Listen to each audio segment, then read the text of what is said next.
Join us as we jump into the third battle in the epilogue.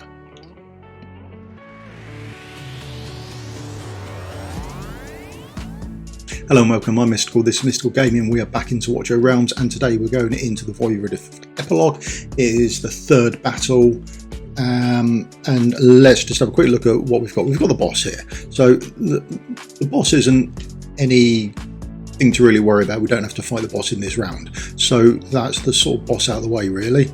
They arrive, they do sort of immune to everything, but they just activate the thunder beacons that are around.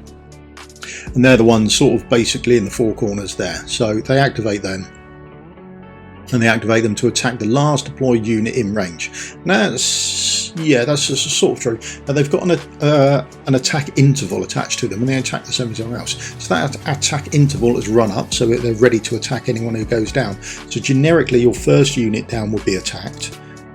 Then there's the delay of their attack interval before they start attacking again. And then they attack the last placed unit. So normally the first unit you place down is attacked directly because their attack interval is maxed out.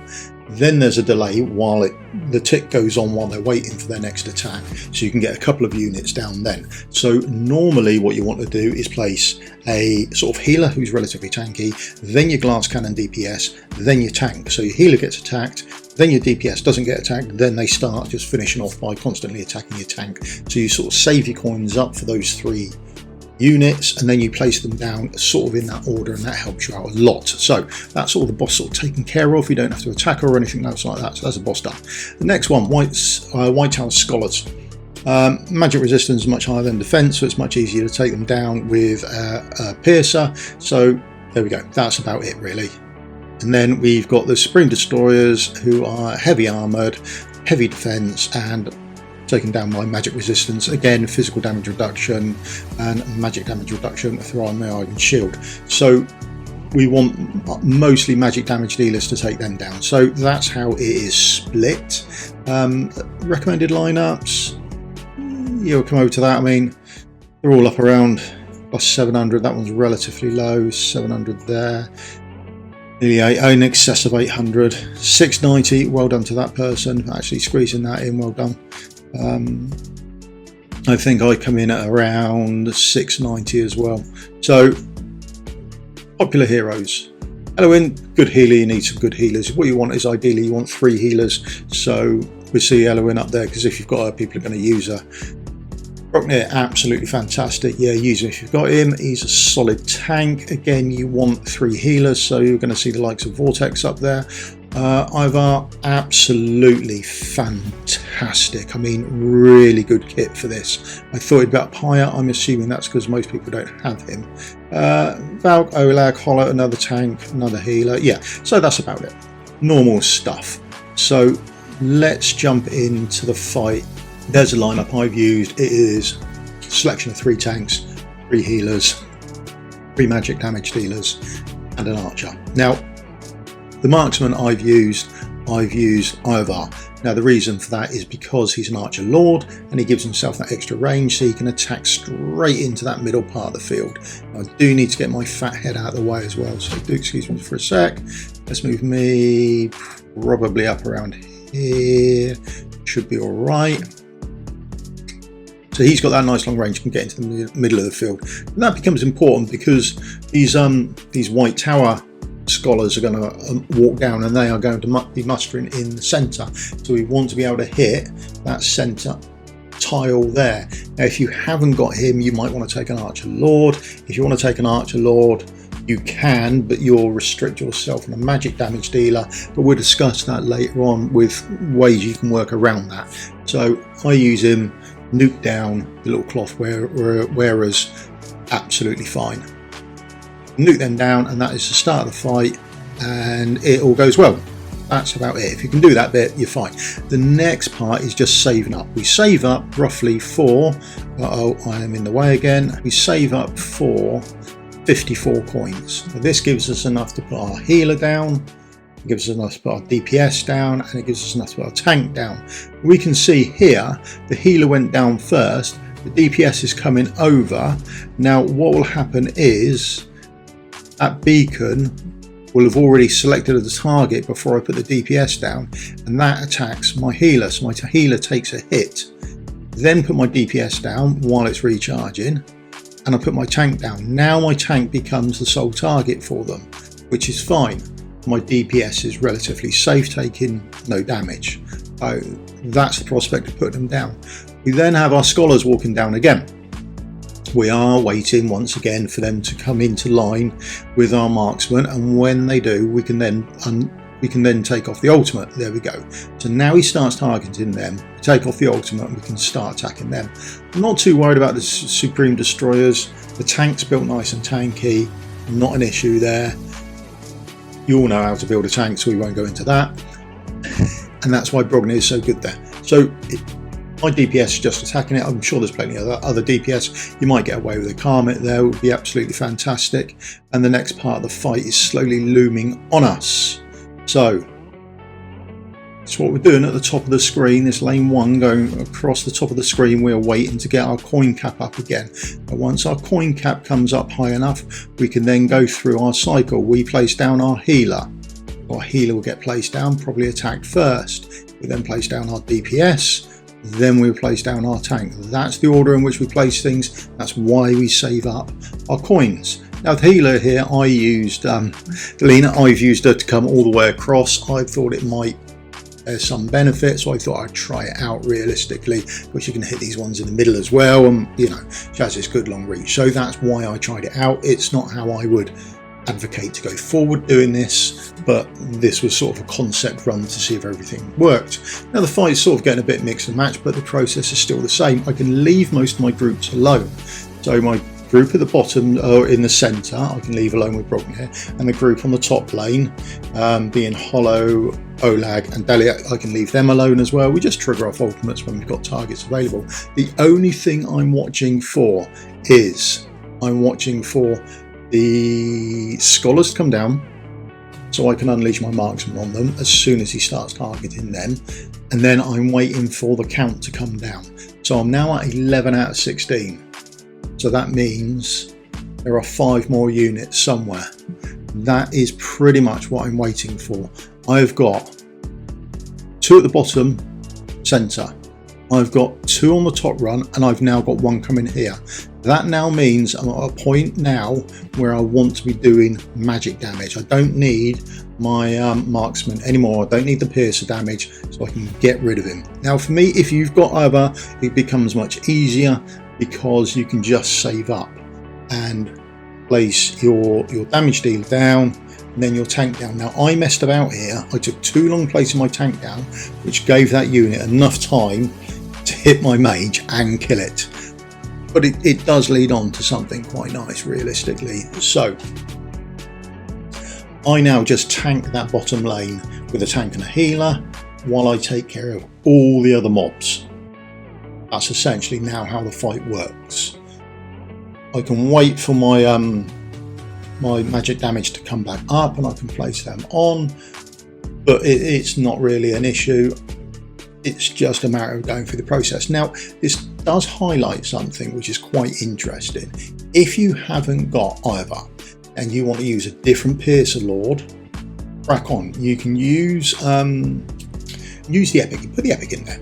Take out your best fight or your best marksman, archer, put them in there so they've now got the extra range. You can take your Silas, take your Hex, whatever, and they can start targeting away. Now what I would do then, instead of having your mage die on this bottom lane, I would just keep my archer there. I would wait till I've killed everything else, remove them from the battlefield, and I'm ready to place them down again. Then when they're ready to be placed down, you could place down your knock. In my case, I could place a knocks down again.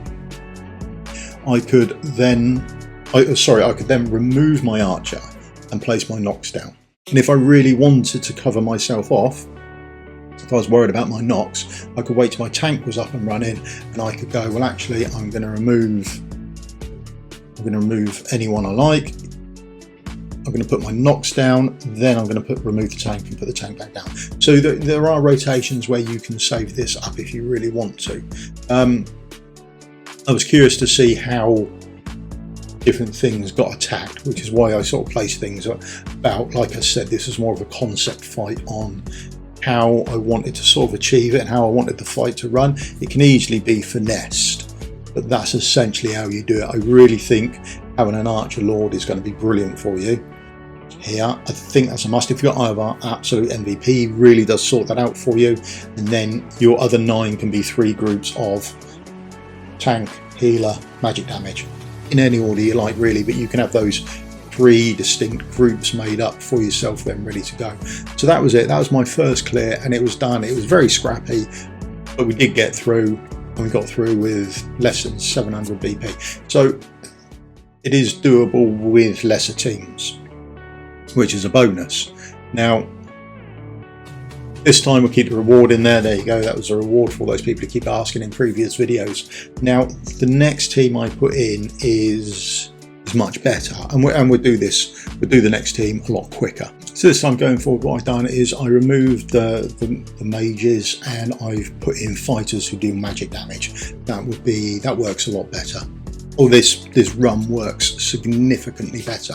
That's probably a better way to look around it, but it gives you the option if you want to use like a single target damage dealer like Nocturne, whether you want to use some AoE, which might be an option if you've got a Karmit up there, or whether you want to use the likes of Zilitude if you've got her. So there are plenty of options. You just want someone who does magic damage, but again, the Either run, absolutely brilliant for focusing fire into the center here.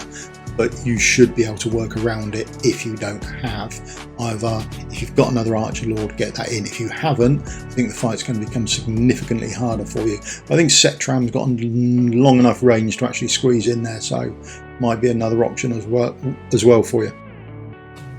Again, same as before, let's save up our 54. Once we've got our 54, we place down healer. Healer gets attacked. We place down our DPS while there's an attack interval going on, and then we place down our tank. So everything is good down the bottom. That is that run done. We then save up our next 54 set of coins.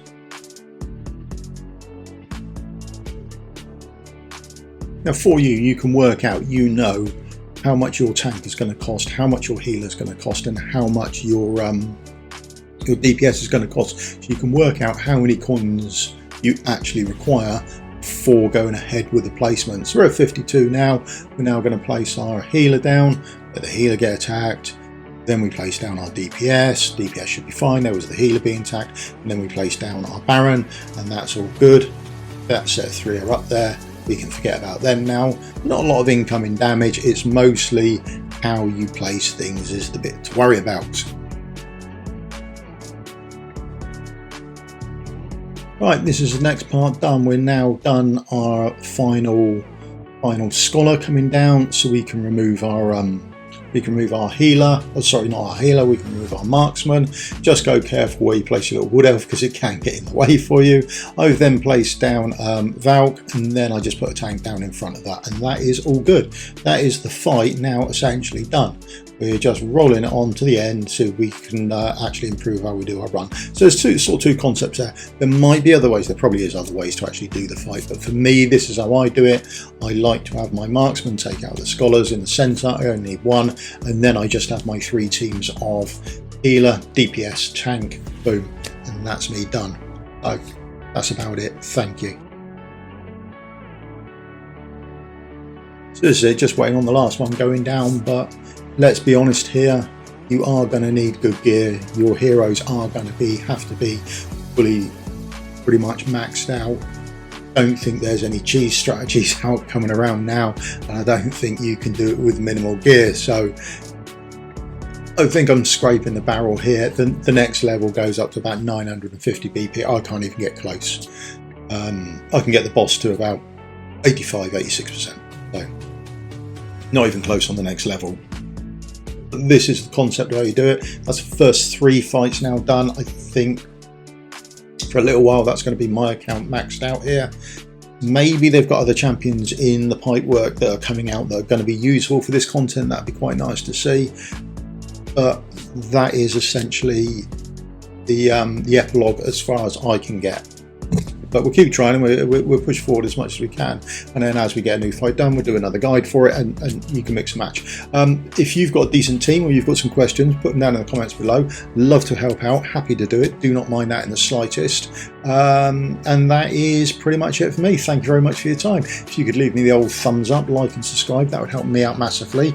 Almost at the 1K, so please do subscribe, although 90+% of you aren't. So if you could hit the subscribe button, that would help me out. Cheers. And I'll see you all in a video again soon. Any questions, again, like I say, comments below. Cheers. Goodbye.